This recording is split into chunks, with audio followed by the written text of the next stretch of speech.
Le bel esprit. Oh oui.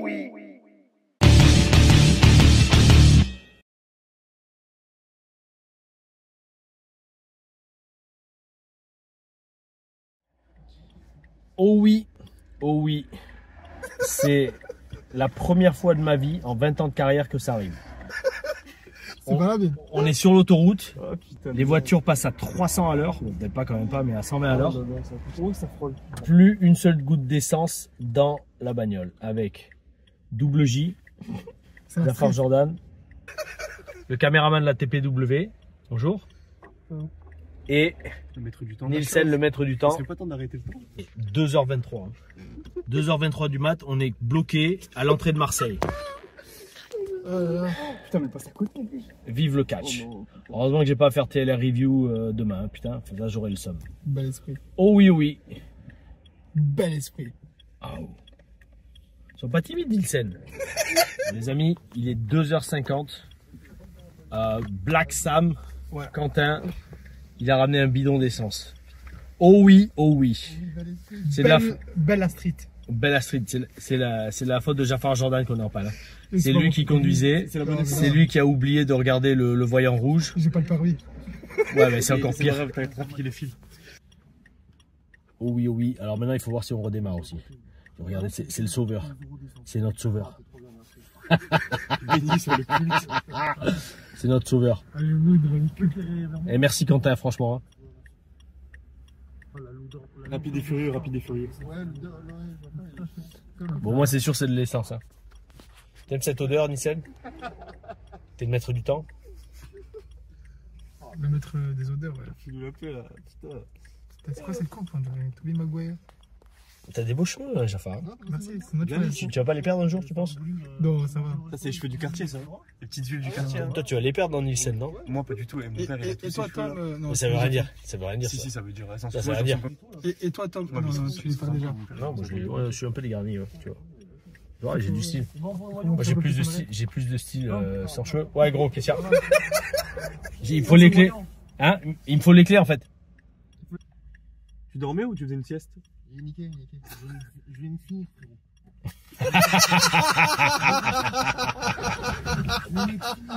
Oh oui, oh oui. Alors, il y a 2 barres d'essence. Il est 3h du matin. Il nous a sauvés. Ouais, il est 3h moins 5.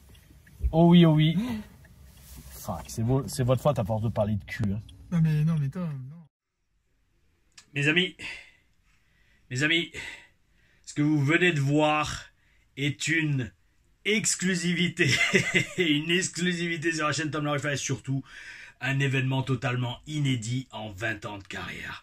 Alors en 20 ans de carrière, j'en ai vu des vertes, comme mon t-shirt, et des pas mûres, mais de faire une panne sèche sur l'autoroute, eh ben, il a fallu attendre 2024, la fin de 2024, le dernier show de l'année 2024, en retour d'un show à Bolène, Héritage Catch Professionnel, avec la team TPW, Tigers Pro Wrestling, oh oui oui, et nous étions tellement pris dans des discussions qui n'ont pas leur place sur cette chaîne, que j'ai complètement oublié, alors je plaide coupable, j'ai complètement oublié de regarder le voyant essence, et alors là c'est énorme parce que je suis en train de conduire, et d'un coup là je suis en train de dire à Vince, je lui fais yo, ta voiture t'es sûr qu'elle marche, parce que l'accélérateur marche plus. En fait j'ai accéléré, là tout d'un coup j'ai senti direct que la voiture boum elle perdait la vitesse, et alors là il me dit attends regarde le voyant, et là ça clignotait, on était sur la réserve en fait depuis pas mal de temps, et donc panne sèche sur l'autoroute. Alors franchement, vous savez les amis, quand on est connecté et qu'on est ouvert à toutes les forces de l'univers, pas de panique, je me suis arrêté sur la bande d'arrêt d'urgence, on a mis les warnings et on a attendu notre sauveur Quentin qui est venu avec un bidon de 5 litres d'essence, oh oui, et nous sommes repartis. Ah ou bel esprit.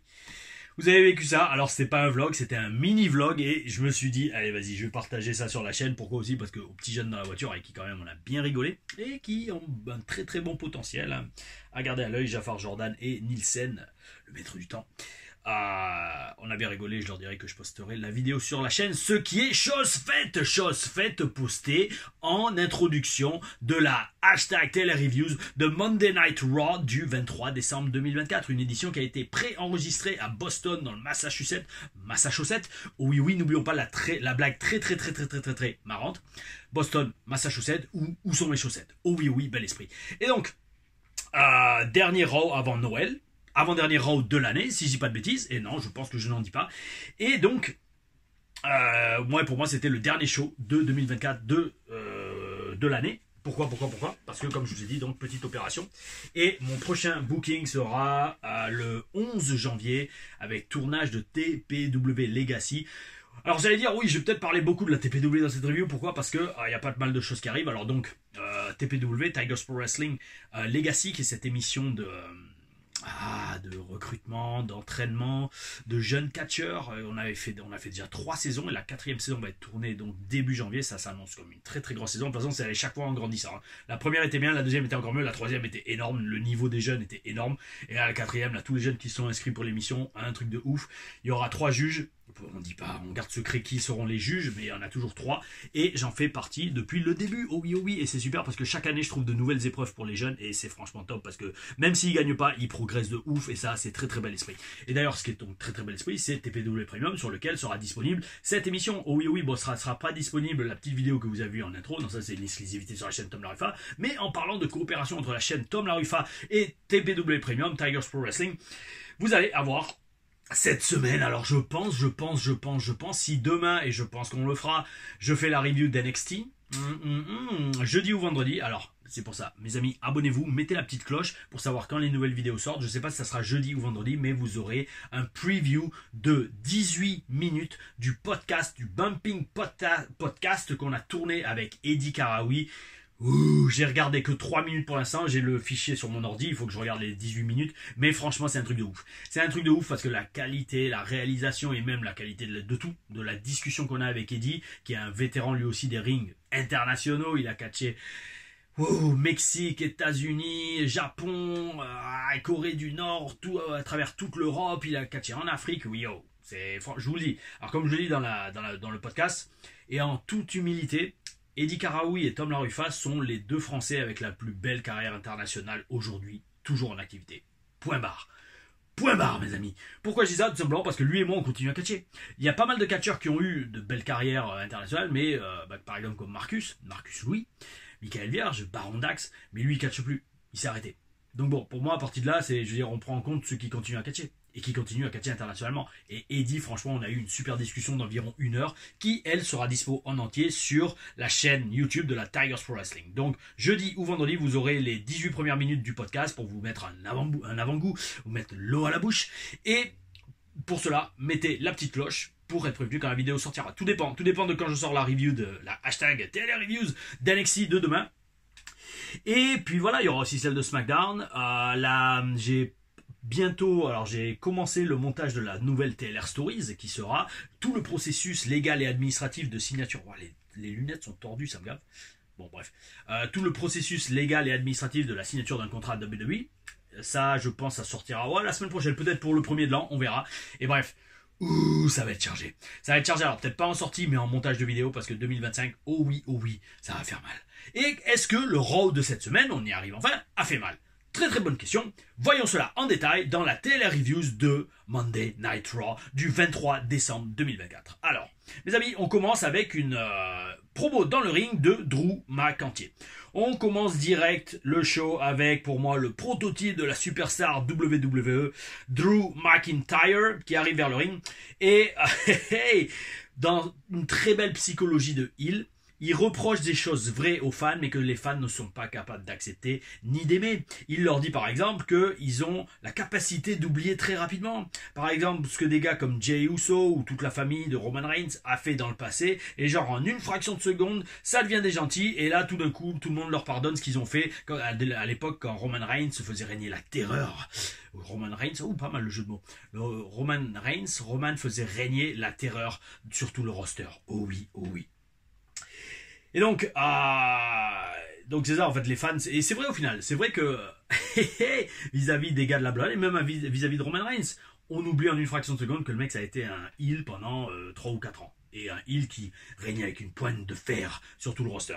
Et donc là, Drew, au final, il a totalement raison, au final. Bon, après, c'est vrai qu'il devient un peu psychopathe, parce qu'après, il dit que lui, bon, il s'est toujours donné à fond pour les fans, qu'il a fait tous les sacrifices. Et franchement, c'est ça, c'est ce que je dis, c'est ce genre de promo, ça marche très bien, parce que non seulement, en plus, ben, c'est des choses qui sont vraies, mais surtout, ça vient du cœur. Ça vient du cœur, parce qu'il y a une énorme part de vérité là-dedans, et on le voit dans les yeux de Drew. On voit que tout ce qu'il dit, il le vit, et c'est franchement...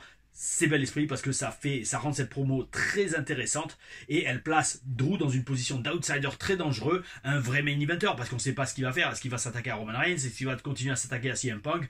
Oh oui, je le redis, Drew McIntyre est en train de devenir un des catcheurs. Alors, oui, un de mes catcheurs préférés en tout cas actuellement, ça c'est sûr, voire même sur le long terme, parce que le mec il s'est réinventé avec les années, il a été capable de sortir du pigeonhole comme on dit, un peu comme Jinder Mahal d'ailleurs, avec leur truc Three Man Band. Bon, c'était pas promis à un bel avenir, ça c'est clair et net, et les mecs en attendant ils sont revenus tous les deux main eventers, ils ont été champions du monde. Oh oui, bel esprit, ça force le respect. Suite à cela, suite à ces déclarations, Sami Zayn arrive et lui, il lui fait comprendre que lui aussi il a dû faire des sacrifices, mais que lui il se plaint pas parce que c'est un choix, tout comme Drew McIntyre, qu'ils ont fait. Ils ont choisi cette vie, ils ont choisi d'être catcheur. Là aussi en bon babyface, pareil, on met le doigt là où entre guillemets ça fait mal, mais surtout on dit la vérité, et on expose les faits pour ce qu'ils sont. Et donc comme je dis en bon babyface, il inclut la foule dans sa promo en disant que eux aussi ont dû faire des sacrifices dans leur vie de tous les jours et que aussi également, ça aussi c'est vrai, c'est la foule qui a créé Drew McIntyre. Et là aussi, Sami Zayn est très intense. Très intense au micro, c'est ça qui est vendeur. Alors en plus, et en parlant de vendeur, en plus d'être un excellent vendeur dans le ring, il vit tout ce qu'il dit au micro, et ça, c'est bel esprit. D'ailleurs, en fait, ça me fait délirer parce que, genre, en regardant cette promo, comme je vous dis, hein, Sami Zayn dans le ring, il est excellent. Il est excellent. Il n'y a plus à le prouver. Surtout, le point fort de Sami Zayn, bon, c'est son intensité, c'est sûr, mais surtout sa vente. Sa capacité à connecter avec les foules. Ça, c'est clair et net. Au micro, il est capable, comme on dit, de bring it. Vous mettez un micro dans les mains de Sami Zayn et vous lui dites, vends-nous cette histoire, il va le faire. Et il va le faire avec brio parce qu'il a cette intensité et il a cette capacité à vivre ce qu'il dit. Tout comme Drew McIntyre. Oh oui. Et pas tant que ça comme Seth Rollins. On le verra plus tard dans le show parce que là, Seth Rollins m'a un peu déçu sur ce show. Je vous dirai pourquoi un peu plus tard. Et bref, ça pour dire, ça me rappelle une histoire avec Sami Zayn. Ça faisait délirer. Parce qu'on n'était pas, enfin, on était pareil. Non, on n'était pas pareil lui et moi. Il avait un gros push. Mais un jour, on regardait, c'était au Performance Center. Ça devait être en 2014, peut-être 2013. Non, 2013 parce que je pense qu'en 2014, il me semble, il s'est déjà fait renvoyer. LA Knight, Louis Albert Chevalier. Et avec Sami, on regardait LA Knight faire une promo, d'une promo classe. Et en fait, Sami m'avait dit, mec, mais si j'avais le physique d'LA Knight, je serais unstoppable. Oh oui. Eh oui. Si Sami Zayn avait le physique d'LA Knight, sa carrière aurait été exceptionnelle. Mais en fait, j'ai envie de dire si n'importe qui a le physique d'LA Knight, vous avez déjà quasiment le tapis, pas le tapis rouge, mais vous avez une allée devant vous pour réussir dans le catch. WWE ou pas. Oh oui. Et ça m'a rappelé cette histoire parce que je me dis, si Sami Zayn, si Sami Zayn avait eu un gros physique dans sa carrière, il aurait pu faire très mal, surtout avec la connexion qu'il a avec le WWE Universe, terme qu'on entend plus trop d'ailleurs, le WWE Universe. Très intéressant de noter cela. À l'époque, je me souviens, on nous avait dit que c'est Vince McMahon qui voulait à tout prix qu'on dise surtout pas les WWE fans, qu'on appelle ça le WWE Universe. Là maintenant on l'entend de moins en moins et même des fois on entend les commentateurs littéralement dire les fans de la WWE. Donc c'est une petite nuance très intéressante à voir. Et donc à la fin de cette promo, bon ça dégénère en baston, classique. Jey Uso arrive en courant et ce segment remplit magnifiquement sa fonction de lancer une feud entre les trois personnes, c'est-à-dire entre Drew McIntyre d'un côté et Sami Zayn et Jey Uso de l'autre côté. C'est parfait parce que ça a été vécu, il y a de la matière, il y a de l'intensité. Oh oui, je pense que là on va manger du Drew McIntyre contre Jey Uso et Sami Zayn pendant quelques semaines voire quelques mois, et c'est très bien parce que les trois nous ont montré qu'ils sont capables de nous vendre une histoire dans laquelle on peut s'impliquer émotionnellement, et c'est ça le but du catch mes amis, et rien d'autre. C'est pas le nombre de flips que vous pouvez faire. Après on a un triple threat pour le dernier match de qualification pour le tournoi pour le titre féminin intercontinental. J'ai réussi à dire ça d'un coup. Qu'est-ce qui se passe? Pourtant, bon, alors oui, je me suis entraîné, d'accord, bel esprit, bonne petite séance de bras ce matin. De toute façon, on se voit avec petite congestion. On voit d'ailleurs la trace du pansement, ce qu'on va bientôt enlever. Oh oui, on va pouvoir reprendre petit à petit à 100%. Ah, ou bel esprit. Et donc, oui, je me suis entraîné. Le pré-workout continue à faire un peu effet, j'imagine. Et là, on finit avec de l'eau. Oh oui. je vais pas trop manger ce soir, parce que ce soir, ben, comme vous le savez, c'est le soir de Noël, et cheat meal, oh oui, oui, et qui dit cheat meal dit forcément des calories en excès, donc on va se calmer. Alors là, j'essaye de mettre les 2 genoux sur la chaise, oui, c'est pas mal ça, un genou sur la chaise, et bref, et donc, tout ça pour dire, match à 3, un triple threat match pour se qualifier pour être la dernière finaliste, la dernière finaliste pour le tournoi intercontinental féminin. Pourquoi je rigole? Parce que Io Sky remplace Kairi Sane et elle nous a épargné de voir une des meufs de PFC dans ce match. Oh là là là là, parce qu'on a vu juste avant ça un segment promo dans les vestiaires et mon Dieu que Sonya Deville est pourrie. Ouh là là qu'elle est pourrie en promo. Alors il y en a ils vont me dire oui elle était mieux dans son rôle de manager général. Ah je pense sincèrement pas. Elle devait être potable mais elle devait être pas bonne tout simplement. C'est un truc de ouf. C'est un truc de ouf parce que vous savez, moi je regarde beaucoup tout en fait. Dans le produit WWE, je regarde pas juste les matchs, je regarde pas juste les prises, je regarde tout, le jeu d'acteur, mais je regarde aussi la production. Vous êtes à la télé WWE, si vous ne devenez pas une superstar bigger than life, c'est qu'il y a un problème. Pourquoi je dis ça? C'est très intéressant parce que ça, j'avais pas prévu de le dire dans tous les cas. Mais vous avez vu, pour ceux qui me suivent sur les réseaux, j'ai posté il y a pas longtemps, là, enfin il y a deux jours je crois, 1 ou 2 jours, mon entrée à Riva Ligure, un show qui est disponible sur le TP2 Premium, qu'on a commenté d'ailleurs hier avec French Wrestling Beast et Guillaume Lepers. Et l'entrée est, alors en spartiate, elle est magnifique. Pourquoi? À tous les niveaux. Parce que déjà, la musique de Beowulf est énorme, mes amis.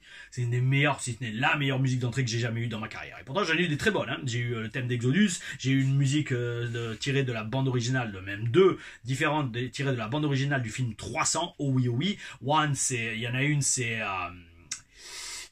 avec King. Return the King, ça c'était en 2016, de 2016 jusqu'à 2021-2022, et après avant ça de 2009 pour les shows au cirque d'hiver que je pense je posterai dans les TLRM. D'ailleurs la TLRM, mes amis, oh oui oui, la TLRM d'hier a un gros succès, dans le sens où peut-être pas trop au niveau vue, mais niveau commentaire, vous me dites tous c'est un super match, c'est un super match, c'est un super match, contre Ahmed Cher, légende européenne du catch.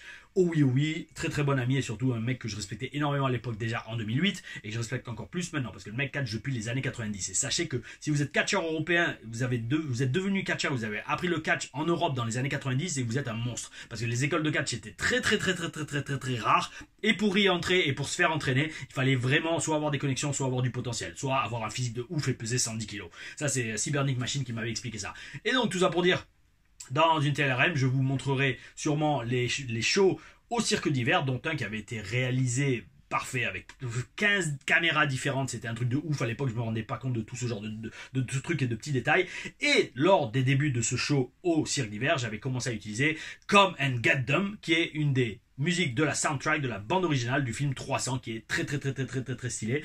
Et mes amis, et ben voilà, pendant qu'on y est, c'est Noël. Wouh, la synchro les amis. 10h10. Oh oui, oh oui. Et en fond d'écran, alors fond d'écran, c'est une peinture que j'ai faite, que là on le voit sur le tableau noir là, mais on voit pas la partie en question.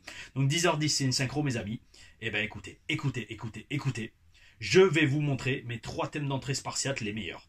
Alors c'est là j'ai toutes mes petites, on voit pas bien sûr, toutes mes playlists. Alors Warrior Music, voilà. Alors on a commencé avec... Bon, le thème d'Exodus, je vais pas le mettre. Ah, remarque, non, je l'ai pas, c'est pas grave. Come and Get Them, ça c'était chaud. Faut pas être démonétisé, alors je vais continuer à parler. Ça, je l'ai commencé au cirque d'hiver en décembre 2009. C'était énorme, Parce qu'il y a de tout en fait. L'intensité, l'âge sorti du rideau.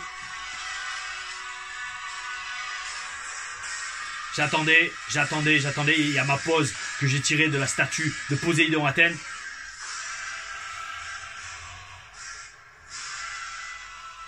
Très important la chorégraphie dans l'entrée. Après, on a eu Return the King. Toujours tiré de la BO de 300, hein, on le voit, oh oui, oui. Elle était pas mal, un peu plus longue d'ailleurs, une très belle échantillon. Je l'avais commencé lors du Tom Larufa Fight Challenge, cette tournée de show à mon effigie, à mon nom, qu'on avait mis en place avec la FFCP, la Fédération Française de Catch Professionnel. Et comme je vous mentionnais, alors ça c'est le best. Ça c'est celle que j'utilise actuellement en tant que spartiate. Oh oui, oh oui, que j'écoute très souvent à la salle de muscu d'ailleurs. Magnifique. Faudrait que j'en fasse un remix pour éviter en fait les trucs de copyright quand je les mets dans des vidéos. Oh oui, oh oui. Bel esprit. Bel esprit. C'est un truc de fou, cette musique, elle balance de ouf.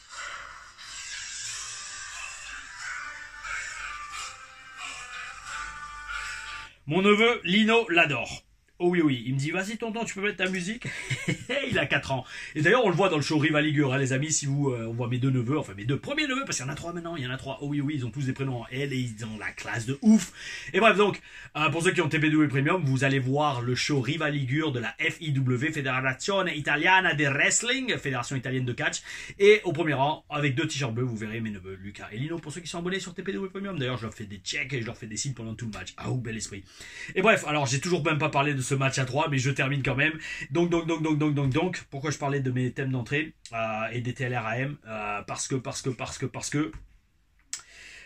il faut un ensemble dans le catch. Bon, peut-être ça reviendra. Là, je pars dans toutes les directions. C'est un truc de ouf. Et oui, non, c'est ça.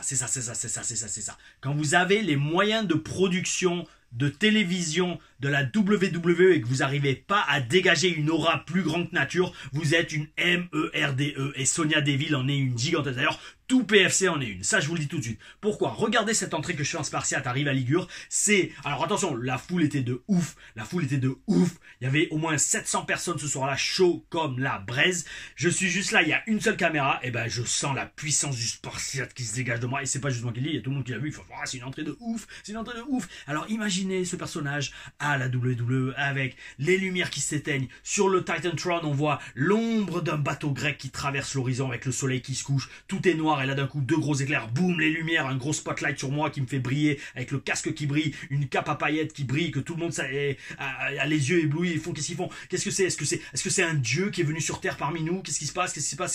Et là, bam, avec la musique, un remix de la musique Beowulf, mais 10 fois mieux, 10 fois plus adapté au catch. Oh oui. Ouah, j'en bave.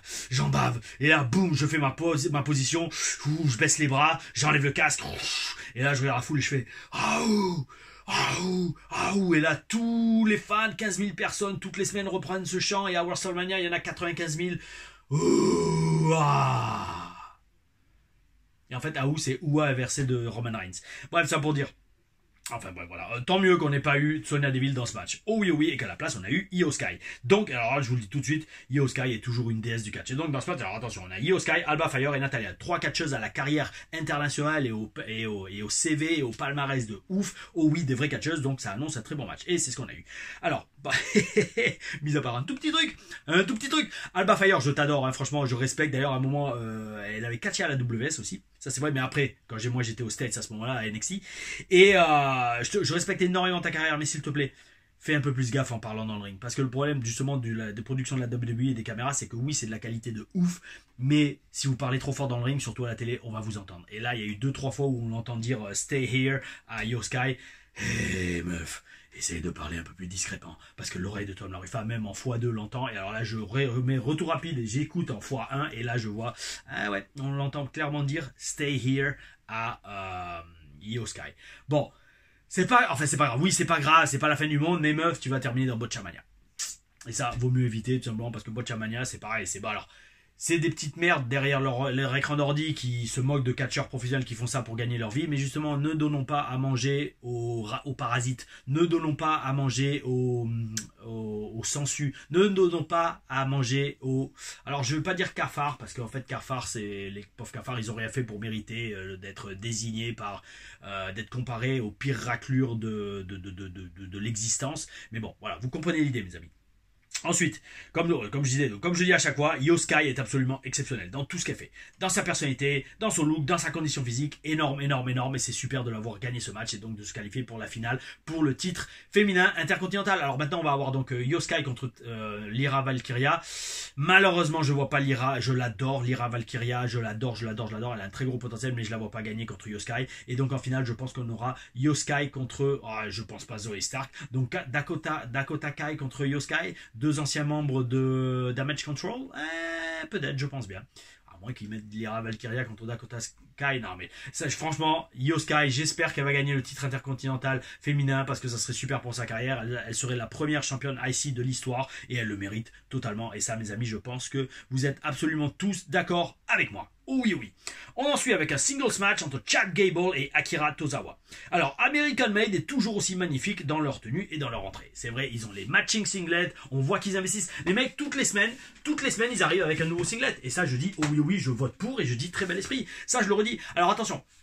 Si j'étais en Spartiate, je changerais peut-être pas toutes les semaines de cap ou de tenue, mais tous les mois. À chaque pay-per-view, dans tous les cas, j'aurais une... Alors, est-ce que cette vidéo, est-ce que le titre, ça va être panne sèche sur l'autoroute ou si j'étais le Spartiate à la WWE? Peut-être. Un des deux. Nous verrons, mes amis, nous verrons. Nous verrons comment évolue cette review. Et donc, dans tous les cas, mes amis, ouais, donc American Made, respect total, parce que les mecs, on voit qu'ils investissent dans leur look et dans leur tenue, et ça, c'est très, très, très, très, très bel esprit. Alors, par contre, bon, autant ils sont magnifiques dans leur tenue, par contre, une chose qui n'est pas magnifique du tout, c'est leur booking, parce que le booking d'American Made, en fait, il serait temps de trouver une vraie storyline, peut-être pour Chad Gable, ça ferait du bien, parce que le mec, il est talentueux comme très, très, très, très, très, très, très, très peu à la WWE, il a un passé athlétique de fou, passé de la lutte de fou, et en fait, ça fait des années qu'il est dans les mêmes histoires. Là, ça fait combien de fois on a vu American Made feuder avec les Wyatt Six ou Alpha Academy? C'est mind-boggling qu'ils soient pas capables de trouver une storyline mieux pour Chad Gable, parce qu'à l'époque, quand il était contre Gunther, qu'il avait failli devenir champion intercontinental, énorme, le public était à fond derrière lui, mais depuis, le mec, il est soit Wyatt Six, soit Alpha Academy. Alors, il a eu un match contre Rey Mysterio, ouais, mais mettez-le en avant. Alors, j'espère que ils le mettent pas trop en avant parce qu'il y a des problèmes de blessure ou quoi, parce que je sais que quand on était au Performance Center, il y avait déjà pas des problèmes, mais des douleurs au cou, ce qui est logique quand on a une carrière de lutteur et qu'on fait des pontées sur des German suplex avec pontées sur des mecs comme Baron Corbin ou Braun Strowman. Yo frérot, je t'adore, hein, je te respecte énormément, mais bon, vas-y doucement quand même, protège ton corps et surtout ton cou. Donc bref, j'espère qu'un jour ils vont trouver une nouvelle storyline pour Chad Gable, parce que là ça commence, entre guillemets, à gonfler un peu, d'avoir toujours les mêmes matchs. Et donc, victoire relativement facile pour Chad Gable, tant mieux, et je crois que la semaine prochaine il va affronter Otis, si je me souviens bien. Ouais. Alors donc, en parlant de storyline qu'il faudrait changer, que dire du prochain match? On a un singles match entre Dirty Dom, Dominique Mystérieux et Damien Prêtre.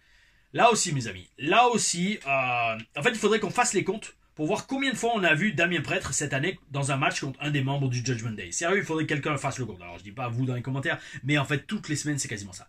Toutes les semaines, c'est quasiment ça. Et là, c'est pareil pour Damien Prêtre, il faudrait passer à autre chose. Alors, je sais que c'est dur parce que, comme on dit, en fait, qui disait ça récemment? J'ai vu ça. C'était. Est-ce que c'était Karrion Kross, je crois? Ou quelqu'un d'autre? Ben, moi, j'ai vu dans une interview, je crois que c'était avec Chris Van Stillet ou Villette, je sais plus, bon, vous voyez de qui je parle, CVV. Il fait de bonnes interviews spécialement catch, qu'on va commencer à faire pour le Bumping Podcast en français, et que je fais déjà sur la chaîne de temps en temps, mais là, le Bumping Podcast de la TPW, c'est un setup professionnel de ouf, oh oui, oh oui, et vous allez kiffer hein, les 20 minutes de preview avec Eddie Karaoui, sûrement jeudi ou vendredi, et la version entière sur la chaîne TPW la semaine prochaine. Bref, dans tous les cas, mes amis. La semaine prochaine, je crois que c'est pour le 1er janvier que c'est prévu d'être posté. Et donc, bref, ouais, dans ce podcast dont je parle, je crois que c'est Karrion Kross, il me semble, qui dit qu'en fait, sur un show de catch, c'est Karrion Kross ou un mec avec un peu plus d'expérience? Je crois un mec avec un peu plus d'expérience. Bon, bref, le mec dit que, en fait, sur un show de catch, il y a que deux personnes qui ont un push. C'est le champion et son challenger. Tous les autres, en fait, ils sont juste dans le décor. Parce que c'est vrai qu'on s'intéresse vraiment que à qui est champion. Et là, c'est vrai, Damien Prêtre, s'il n'est pas dans la course pour le titre, il faut lui trouver quelque chose. Et là, le seul truc qu'on a pour lui, c'est enfin que les scripteurs auront, c'est le Judgment Day. Donc bon, voilà, ça fait très répétitif. Et la preuve que c'est répétitif, le mec dans le match, littéralement, Damien Prêtre devine à un moment où sont cachés et comment vont intervenir dans le match chaque membre du Judgment Day. Il y a JD McDonough qui est déguisé en Santa Claus au bord du ring. Sous le ring est caché Carlito. Ouais, bon après c'est une belle histoire qui est racontée parce que le booking est tellement répétitif que Damien Prêtre sait à l'avance ce qui va se passer dans le match. Oh oui, oh oui. C'est assez marrant d'ailleurs. Et d'ailleurs le match se termine comme d'habitude en tabassage en règle. Damien Prêtre part tout le Judgment Day. Et là par contre petite nuance, les War Riders sont venus le sauver. Et donc on aura un match à 3 la semaine prochaine. Enfin 6 contre 6, 3 contre 3 la semaine prochaine entre les deux groupes. Et alors là c'est ce que je vous disais tout à l'heure. Là après on a une backstage interview, une interview backstage avec Seth Rollins. Et donc, en fait là, Rollins m'a déçu. Pourquoi? Parce que son but dans cette interview, c'était de nous faire connecter émotionnellement avec le fait qu'il déteste CM Punk. Que vraiment, il a une haine viscérale pour lui. Alors, dans le texte et dans l'histoire qu'il a racontée, oui, c'est justifié, mais pas dans son jeu. Dans son jeu, j'ai pas senti qu'il détestait CM Punk. Parce que je suis quasiment sûr que c'est pas le cas. Oui, il y a peut-être de l'animosité entre les deux, mais yo frérot, tu vas main eventer l'un des plus gros Raw de toute l'histoire de la WWE. T'es un businessman, tu vas pas détester le mec avec qui tu vas faire un super paycheck et avec qui tu vas faire, espérons, beaucoup d'audimat. Et là, en fait, ouais, c'est CM Punk, en fait, il a montré quand même, pas CM Punk, Seth Rollins a quand même montré que son jeu d'acteur est assez limité dans ce segment.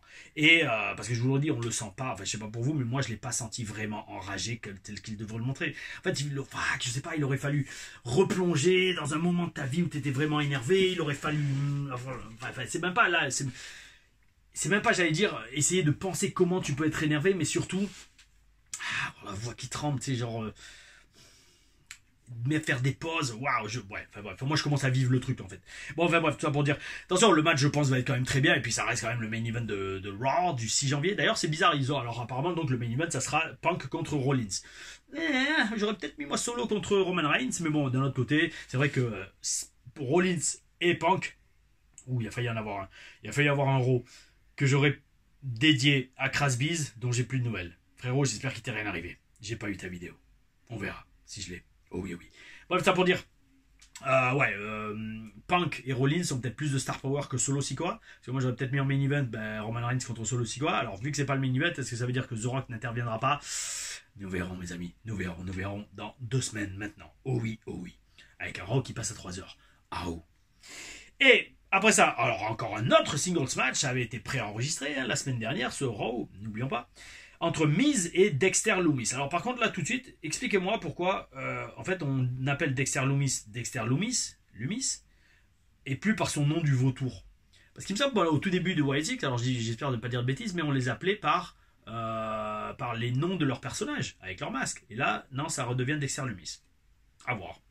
C'est un match très rapide avec une disqualification car intervention du testament final. Ça entretient cette feud et là aussi pareil, hein, on sent que c'est du répétitif. On tire les histoires jusqu'à la fin de l'année. Oui. Ouais. D'ailleurs je crois même pas qu'il y avait Uncle Howdy dans l'intervention à la fin. Ouais, c'est à voir comment les Wild Six vont rebondir après cette feud parce que les faits de les mettre avec les testaments finaux, il n'y a pas énormément de star power dans le testament final. Alors ok, il y a mes 2 potes, Akam et Rezar. Mais bon, et on les voit jamais catcher. Et les mecs ils viennent que faire tabasser, et chaque fois qu'ils viennent tabasser, ils se font cogner en plus. Alors bon, c'est vraiment, le booking est vraiment spécial. Hein.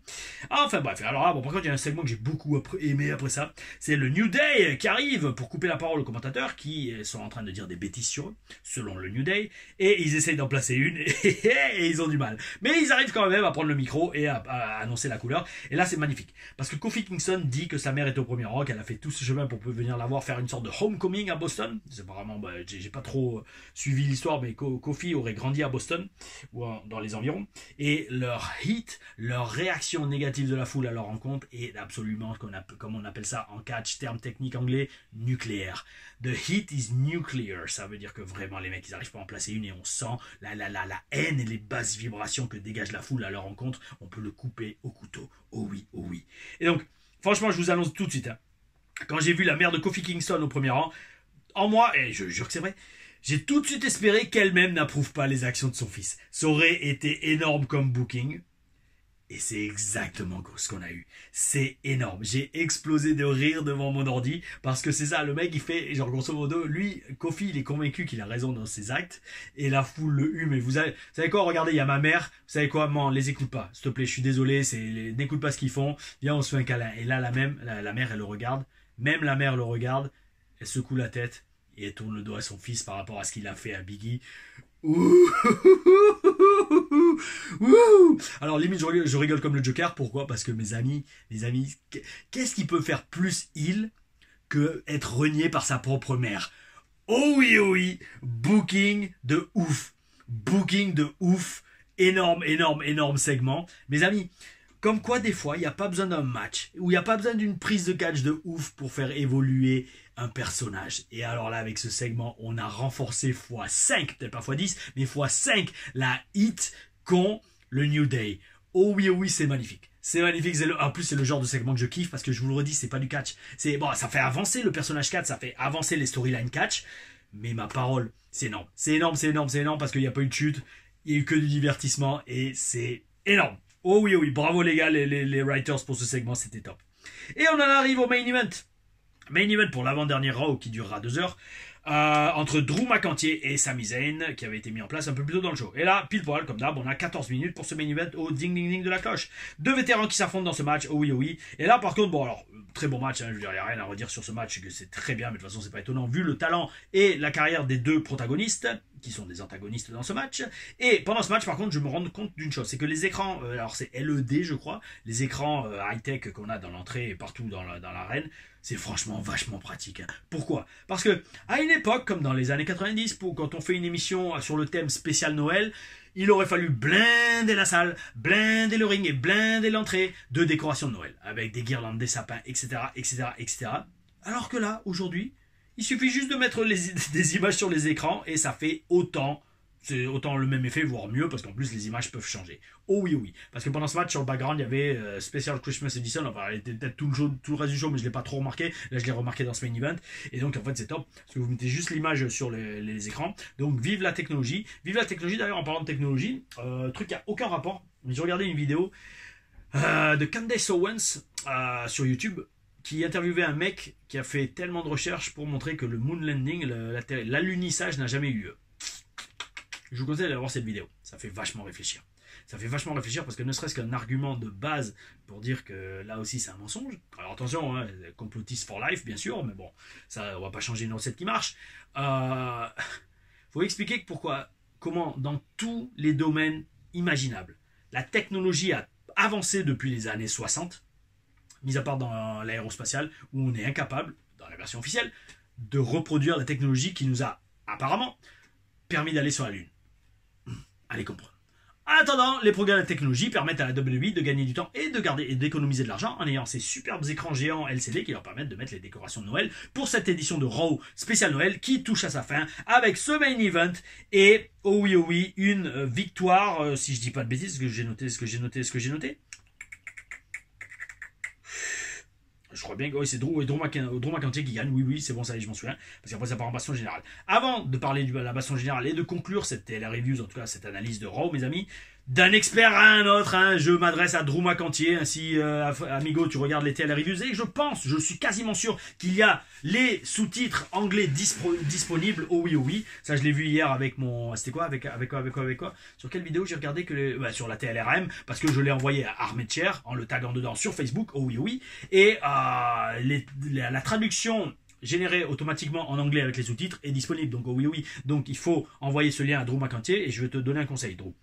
Amigo, croisant l'expert, oh oui, regardez cette barbe que je ne teins plus. Alors, il faudrait que tu arrêtes de te teindre les cheveux et la barbe. Pourquoi? Parce qu'en fait, ça se voit que quand même, tu l'étais en noir, surtout qu'à la base, tu étais blond châtain. Mais surtout, en fait, avec ta nouvelle vibe de psychopathe, un peu de gris dans ta barbe et dans tes cheveux, ça rajouterait de ouf à ton look. Ça te rendrait plus mature, ça te rendrait plus expérimenté, plus sage aussi d'un certain côté. Et moi, c'est pour ça que je le fais. Parce que déjà, d'un autre côté, se teindre la barbe continuellement, bon oui, c'est bien beau les amis, mais bon, un jour ou l'autre, vous ne pouvez pas gagner contre Mère Nature. D'où le fait aussi également que je suis bien dégarni sur dessus et que pareil, je me rase plus le crâne à ce niveau-là. Pourquoi? Parce que je tiens à mes cheveux. Mes amis, je tiens à mes cheveux, je tiens à montrer que j'assume totalement qui je suis, comment je suis, oh oui, et que je représente. Mais dans tous les cas, voilà, moi, c'est mon petit conseil à Drew McIntyre. Frérot, crois-moi. Laisse un peu de gris dans ta barbe et dans tes cheveux. Non seulement tu assumeras ça parfaitement, tu as le look qui va avec, tu as toujours un physique de ouf, et un catch de ouf, et une personnalité de ouf, mais ça te donnerait encore plus de maturité visuelle qui rendrait tout ce que tu fais dans le ring beaucoup plus efficace. Oh oui, et donc comme je disais, victoire de l'Écossais, oui, je l'avais marqué, dans un main event qui n'a pas déçu. Alors mes amis, en conclusion, bon, s'ensuit un tabassage en règle par la Bloodline, et je confirme que Jacob fait tout. Oui, Fatou fait tout, il fait tout dans la Bloodline de Solo Sikoa. Jacob Fatu a un peu pris de poids depuis ses débuts. Parce que j'ai revu une vidéo de ses débuts, de sa première apparition à la WWE, il était très fin des hanches. Hein. Et là, on le voit dans il remplit bien son débardeur. Hein. Alors, amigo, je ne sais pas c'est quoi le plat national des îles Samoa, mais il en a bien abusé. Et je pense qu'il en abusera bien pour ces fêtes de Noël, mes amis, que je vous souhaite qu'elles soient magnifiques. Oh oui, qu'elles aient le bel esprit et que vous vous amusiez, que ce soit seul ou en famille, mes amis. Et donc voilà, on termine ce Monday Night Raw avant Noël avec la Bloodline qui se tient au-dessus d'un Sami Zayn et d'un Jey Uso complètement sonné, complètement défoncé. Oh oui, mes amis. Eh bien écoutez, on en arrive, comme d'hab, à la question de la semaine. Question de la semaine, alors, un pseudo qui ne me dit rien. Je ne pense pas avoir déjà fait de question de ce pseudo, de ce membre, qui s'appelle SXVXGE, qui me dit: j'avais une question, Tom. Est-ce que c'est les catcheurs eux-mêmes qui choisissent le nom de leur prise de finition, leur prise signature, ou est-ce que c'est l'entreprise directement? Alors, écoute, je vais te parler franchement. C'est un travail d'équipe. C'est un travail d'équipe. Pourquoi je dis ça? Parce que, alors, je ferai une Taylor Stories un jour sur comment, comment Sylvester Lefort est apparu à la WWE, etc., etc., etc. Et en fait, pour le nom, Sylvester Lefort, c'est moi qui l'avais suggéré, d'accord? Donc, partie de là. J'ai jamais vraiment eu de prise de finition à la WWE. À Impact, oui, on en avait, mais je sais pas si elle avait un nom officiel. Bref, ça pour dire de mon ressenti, hein, de comment ça se passe. C'est un travail d'équipe. Soit les writers ou même Triple H va lui-même inventer le nom, il va te dire ça va être ça ton nom, parce que c'est comme ça que je veux ton perso, c'est comme ça que je veux la vibe. Soit, si tu as une super idée, tu vas en parler aux writers ou aux producteurs ou au coach, à Matt Bloom ou à ton coach en chef. Si tu es à NXT, tu lui fais: hey, qu'est-ce que tu penses de ce nom-là pour un prise? Ou un mec comme Terry Taylor, qui lui est coach de catch depuis les années 90. Et tu lui fais: ouais, qu'est-ce que tu penses de ce nom de prise pour mon finish? Ou est-ce que j'ai besoin d'un finish? Est-ce que je dois prendre un finish? C'est un travail d'équipe.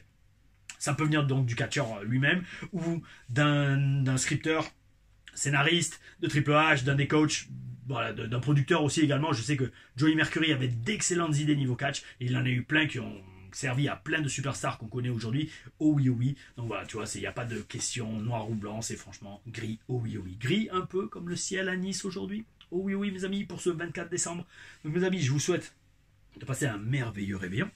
Donc comme je vous ai dit, et demain, pour le 25 décembre, il y aura sûrement la review d'NXT. Alors peut-être pas le matin, peut-être le soir, peut-être le matin, peut-être pas le soir. Je sais pas, on verra mes amis.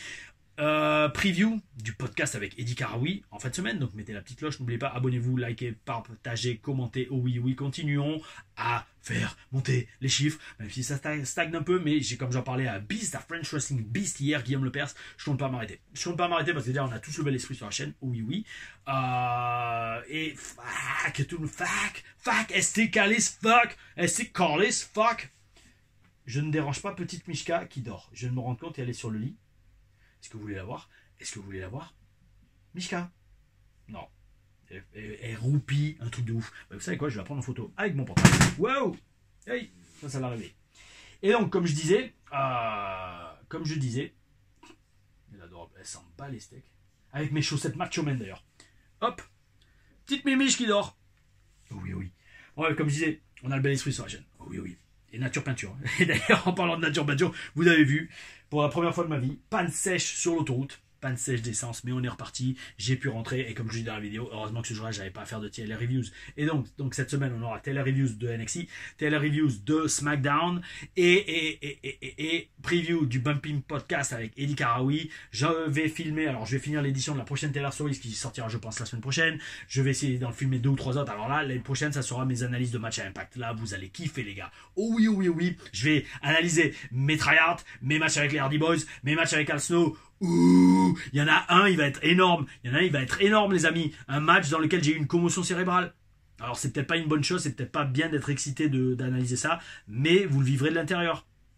Ouais, ça va être chaud celui-là. J'avais pas prévu de le faire, mais je vais le faire, ouais. Un match où j'ai une commotion cérébrale et que le lendemain, on a enregistré un autre match avec les Hardy Boys, un match à 4 par échelle, où pareil, Jeff Hardy, le gars. Ouh, le mec il m'a mis un coup de boule. Il m'a mis littéralement un coup de boule alors que la veille j'avais une commotion cérébrale. Mes amis, c'est ça la vie de catcheur et c'est uniquement sur la chaîne Tom Larufa avec Tom Larufa lui-même qui anime toutes les vidéos. Aou, bel esprit. Oh oui, on se voit demain et en attendant, comme j'ai dit, passez de bonnes fêtes et mangez pas trop. Ou alors si vous mangez trop, faites comme moi. Allez demain faire du sport à jeun le matin. Aou, bel esprit.